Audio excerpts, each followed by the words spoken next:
네, 2024년 11월 16일 이정훈입니다. 어제 좀 사정이 있어서 유튜브를 찍지 못했습니다. 11월 15일이죠. 이재명 민주당 대표에 대한 선거법 위반 공판이 있었고 징역 1년에 집행유예 2년이 선고됐습니다. 어떻습니까? 제가 앞선 방송에서 그 전날은 김혜경 씨가 벌금 150만 원의 유죄를 받고 그래서 그 다음날은 이재명 씨가 유죄를 받을 것이다. 그래서 오늘은 김혜경, 내일은 이재명 그랬는데 두 부부가 모두 유죄를 받았습니다. 제가 앞선 방송에서 트럼프가 당선되면서 뉴스의 기운이 바뀔 것이다. 이제 트럼프는 워낙 폭발적인 사람이라서 세계의 이목을 잡아끌죠. 그래서 트럼프의 일거수일투족에 대해서 관심이 쏠리면서 이재명이 주도하는 김건희 특검이니 윤석열 탄핵이니 하는 뉴스는 사그라들 것이다. 그리고 이재명 재판이 다가오니까 거꾸로 이재명은 코너에 몰릴 것이다 라고 했는데 그런 방향으로 가고 있습니다. 오늘 아침에 모처럼 만에 TV 뉴스를 보니까 이 TV 뉴스하고 이 신문의 뉴스가 방향이 다릅니다. TV 뉴스는 화면 좋은 걸 갖고 쭉 나열하듯이 보여주다 보니까 어떤 게 세계적인 이슈인지 놓치게 만듭니다. 반대로 신문을 쭉 보게 되면 이게 신문에는 일면 톱이 있고 이런 식으로 배열을 하다 보니까 이게 중요한 뉴스구나. 지금 세계적으로 중요한 뉴스는요. 에이펙 정상회담에서 한미일 정상이 만나서 러시아에 참전한 북한을 규탄했다. 이게 큰 뉴스입니다. 북한의 핵미사일 역량에 대한 우려와 함께 전 세계가 침략으로 규정한 러시아를 위해서 북한이 파병을 한 것이 큰 위협이다라고 서로 논의를 한 부분입니다. 제가 이재명이라는 사람, 또 이재명 뒤에 있는 주사파, 지금 이재명 뒤에 있는 주사파는 자기들은 숨고 김모, 또 정모, 전모 이런 사람들을 이재명 호위무사로 내세워서 옹이하게 하면서 자기들이 원하는 방향으로 정부를 끌고 가려고 하죠. 그러한 주사파 세력을 척결하려면은 김정은을 쳐야 된다는 얘기를 반복해서 했었습니다.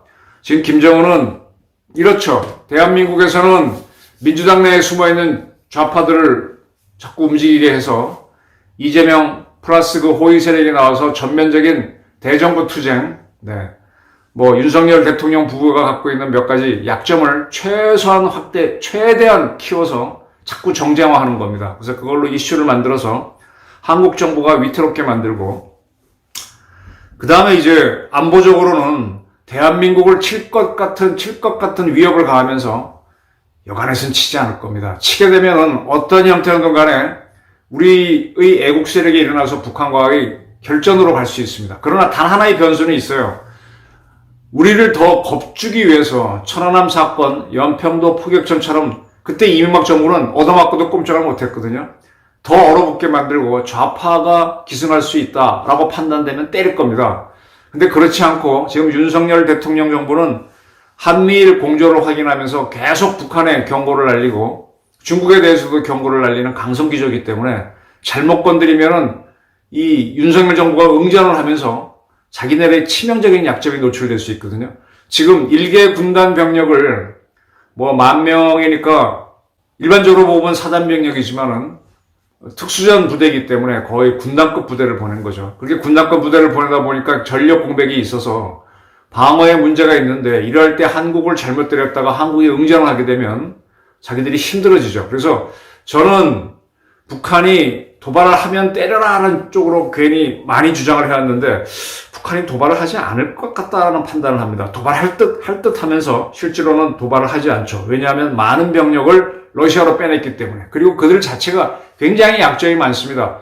북한하고 우리하고 붙어버리면은 러시아로부터 오는 물자 공급에도 차질이 일어납니다. 그런 물자를 전략 물자로 보고 우리가 막아서 버리면 북한은 매우 어려워지죠. 그래서 도발을 하지 않고 도발을 할 듯 이런 위협을 가할 겁니다. 그러면서 러시아에 보낸 병력을 통해서 최대한의 러시아로부터 이익을 빨아먹고, 그 다음에 이제 트럼프 정부가 들어서서 러시아 우크라이나 전쟁을 조기에 정전으로 가게 되면 정전을 핑계로 빨리 철군을 하면서 이제 트럼프와 마주하는 그런 계획을 할 겁니다.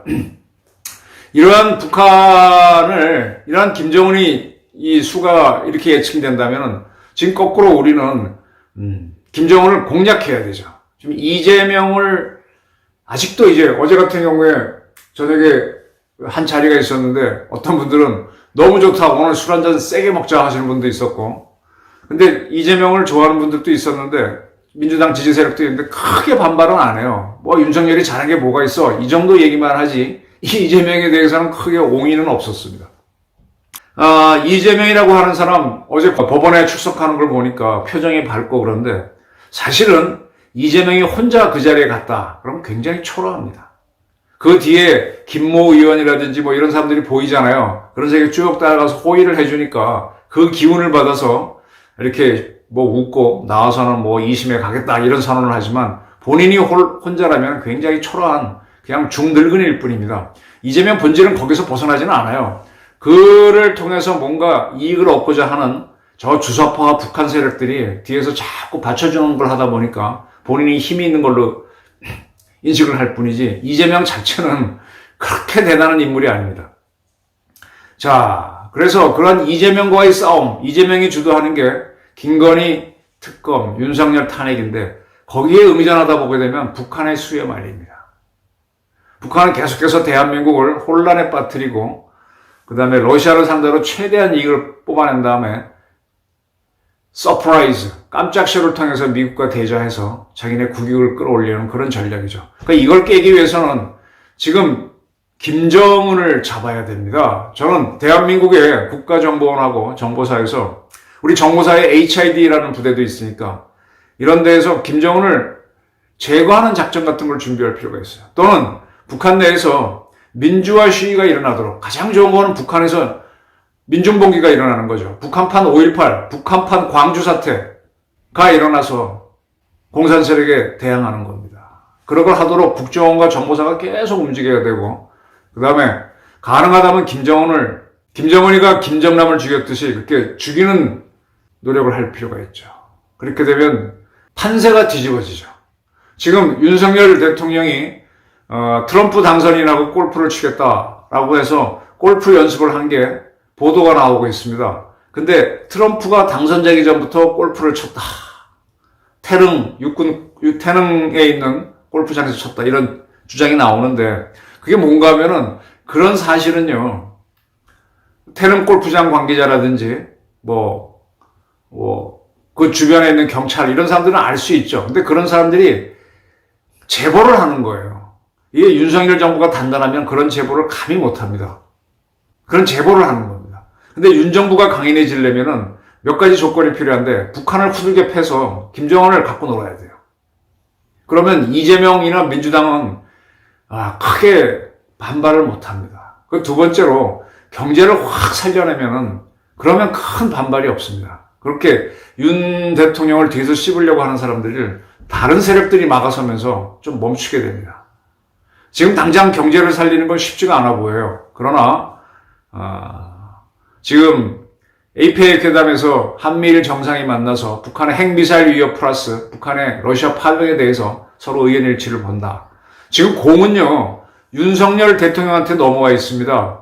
지금 이재명 민주당이 탄핵과 특검으로 막 드라이브 걸었지만은 이번 법원 판결로 이재명 유죄가 나오고 김혜경 유죄가 나오면서 한순간에 판이 바뀌잖아요.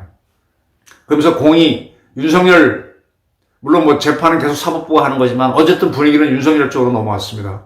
지금 북한이 파병을 했지만 우리는 응전할 권리가 있기 때문에 우리가 전투물자를 우크라이나에 보낼 수도 있고 또 다른 조치도 취할 수가 있고 또 우리가 미국과 합의해서 농축과 재처리를 할 수 있는 쪽으로 갈 수도 있고 우리가 오히려 수가 많아졌죠. 북한이 먼저 썼기 때문에. 이재명이가 먼저 특검과 탄핵을 썼기 때문에 이제 응전의 카드가 많아진 것처럼 자꾸 기회는 윤석열 정부로 넘어옵니다. 제가 그 전에 앞선 방송에서 주역을 하는 최정권 씨를 통해서 윤석열 씨의 기운이 뭐냐 대통령 선거가 있기 전에는 나용 대검, 게으른 용이 칼을 찬 형국이다. 용이 무섭죠. 근데 그런 용이 칼을 뽑고 막 칼춤을 추면 사람들이 무서워서 표를 안 줍니다. 근데 칼을 쓰지 않고 이렇게 째려보고만 있으면 무서워서 말을 듣죠. 네. 근데 지금의 윤석열은 뭐냐 그랬더니 화단 견금이라고 그랬습니다. 윤석열 씨가 굉장히 강한 금기운인데 이 쇠라고 하는 거는 나무 같은 경우는 부드러워서 이렇게 칼로 내리치거나 톱으로 썰면 썰리잖아요. 모양을 이리저리 바꿀 수가 있잖아요. 그리고 금방 자라고 또 나무에 불에 잘 타고. 근데 쇠라고 하는 거는 이걸 썰어내기도 힘들고 변화가 어렵습니다. 굉장히 고집스럽다는 뜻이죠. 그런데 이러한 쇠도 아까 나무 같은 경우는 불에 금방 타버리는데 이것도 불기운을 만나면 약한 불에는 끄떡도 안 하지만 굉장히 강한 불이 들어오면 이것도 변화합니다. 변화하면서 쇠도 굉장히 많은 고통을 당하죠. 그러면서 강한 불을 만나서 즉 탄핵과 특검이라고 하는 강한 불을 만나면 지도 변화를 하면서 그러면서 그 중에 이제 긍정적인 변화가 그냥 녹아버린 것도 있겠지만은 요즘 같은 경우는 워낙 불의 온도가 높으니까 녹아버리겠지만 옛날에는 이렇게 불을 넣어서 불린 다음에 망치로 두드려 갖고 단금질을 해가지고 더 강한 쇠를 만들어냈죠. 그걸 화단 견금 불로 단조질을 해서 더 단단한 쇠를 만든다. 윤석열 기운이 화단 견금으로 가는 것이 원래라고 하더라고요. 그래서 뭐 탄핵이니 뭐니 이런 거는 이루어지지도 않고 오히려 윤석열이 변화가 있어서 쉽게 말하면은 사시에 8번 떨어졌다가 이건 아니구나 해서 본인이 변하기 시작하니까 붙는 것처럼 붙을 것이다. 윤석열은 단단해질 것이다. 그렇다고 해서 대한민국 갑자기 성군이 되는 건 아니겠지만 상당한 변화가 있을 것이다 그랬는데 그런 변화의 조짐들이 지금 보이고 있습니다. 골프 회동을 통해서 만약 트럼프는 현재 대통령 취임하기 전까지는 외국 정상을 안 만나겠다. 그쪽에서는 그런 발표가 있었지만 지금 러시아 우크라이나 문제가 워낙 귀중하니까 만날 수도 있죠. 트럼프하고 윤석열. 그래서 골프를 치고 그렇게 한다면 이재명발 뉴스는 굉장히 소수가 되고 이제 북한 문제 그다음에 미국 문제 우리가 이제 주도권을 쥐게 되죠.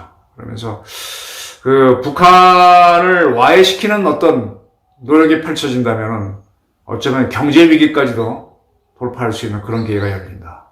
네. 지금은 기운이 바뀌었다.